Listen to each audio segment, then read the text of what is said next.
England की राजगद्दी साल 1509 से लेकर 1547 तक हेनरी के हाथों में हुआ करती थी। राजा हेनरी की कई पत्नियां और एलिजाबेथ व मैरी नामक दो बेटियां थीं।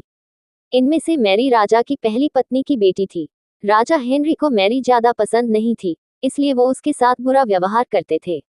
मैरी महल के नौकरों के साथ महल का काम करती थी। अगर मैरी कुछ कह भी दे तो राजा उसकी कोई बात नहीं मानते थे।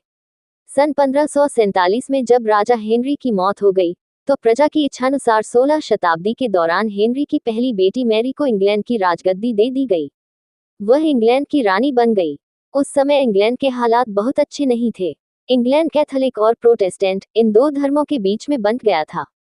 उस समय दोनों धर्मों के लोगों के बीच जंग छिड़ी हुई थी। रानी मैरी चाहती थी कि पूरे इंग्लैंड में सिर्फ एक ही धर्म हो, लेकिन लोगों ने उसकी यह बात मानने से साफ इनकार कर दिया था। इससे नाराज होकर रानी ने उनकी बात न मनाने वालों को मौत की सजा दे दी थी। वह ऐसे लोगों को जिंदा भी जला देती थी। रानी मैरी की इस क्रूरता की वजह से इंग्लैंड के लोग उससे नफरत करने लगे।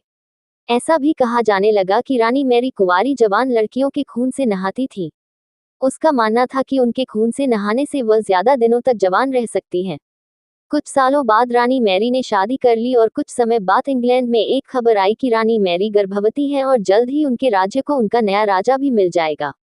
इस बात से हर सभी खुश हुए, लेकिन उस समय रानी मैरी के साथ बहुत ही अजीब घटना हुई।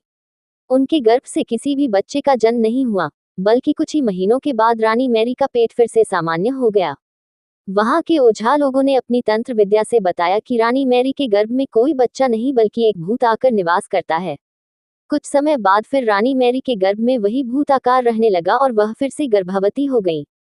इस बार भी रानी को कोई बच्चा नहीं हुआ और उस घटना के कुछ ही दिनों के बाद रानी मैरी की मृत्यु हो गई। इसके बाद मैरी की छोटी बहन एलिजाबेथ को इंग्लैंड की राजगद्दी पर बैठाया गया और एलिजाबेथ इंग्लैंड की नई रानी बन गई।